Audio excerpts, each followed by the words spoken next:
As we've indicated, 100,000 Russian troops are massing on the border with Ukraine, and they are threatening activity with consistent combat preparation. Joe Biden has opted to try and use diplomacy, as you heard Mr. Gizzi talk about there, but NATO allies have also indicated to President Biden and National Security Advisor Jake Sullivan that more American presence is needed now to deter an invasion of Ukraine. Of course, President Biden was at his beach house over this weekend. You've heard him, you heard John Gizzi talk about that phone call. Let's welcome in now Rebekah Koffler. She's a former Defense Intelligence Agency officer, also author of Putin's Playbook, Russia's Secret Plan to Defeat America. Rebekah, great to have you with us. Thank you for having me, John. It's hard to imagine a scenario where Vladimir Putin at least doesn't slice off another portion of eastern Ukraine here. I mean, is that ultimately where you see this headed? I do. In fact, it is my professional assessment that there's a more than 50% chance that in the coming weeks, Russia will strike Ukraine.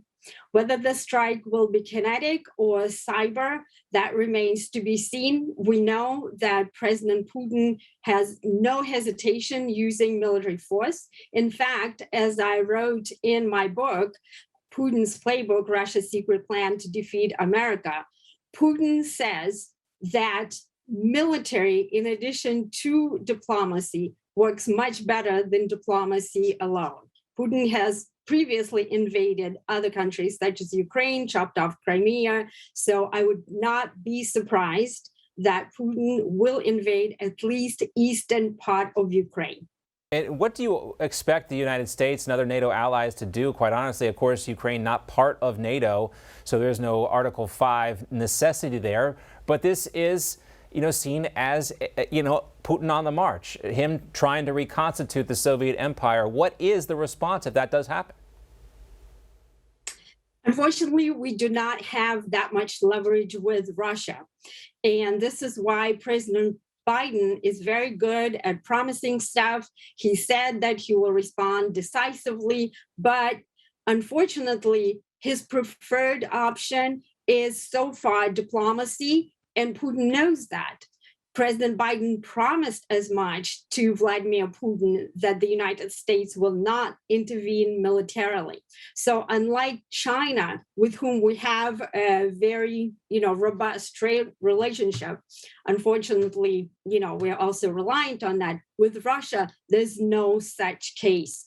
And also, President Biden is not somebody who will be very forceful in terms of cyber offensive against Russia or something along those lines. It's also very risky. And this is why President Obama and now President Biden are very hesitant, because they understand that Russia knows we are highly dependent on cyber for our daily life and military operations, and Russia is not to the same degree.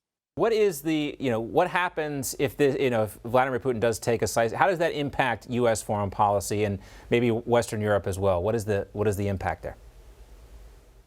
The United States foreign policy has been for decades to prevent the emergence of a rival power in Eurasia, such as Russia or China.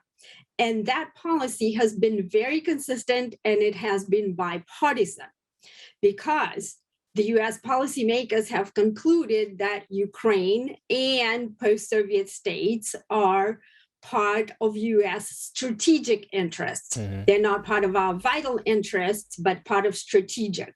So it will completely upend our policy, and the Biden administration needs to decide what it's going to do, whether it's going to pursue this long-term bipartisan policy or it's going to basically append the fundamentals of our policy and cede some strategic initiative to Russia's Putin.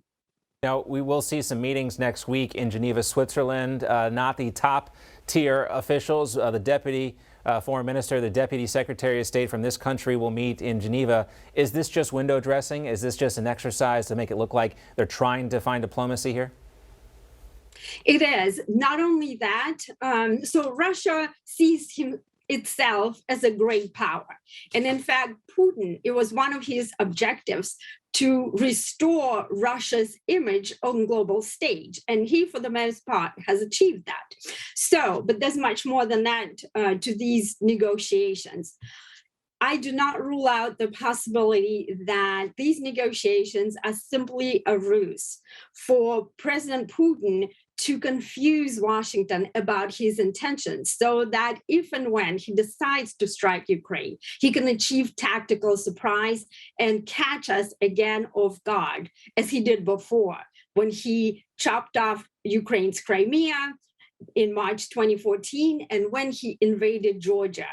So I do not rule out that possibility. We definitely need to be on guard, talks or no talks. This is just a distraction. Rebekah, great to have you with us. We appreciate your time, and we will talk with you in the near future about the same topic. Thank you very much for having me.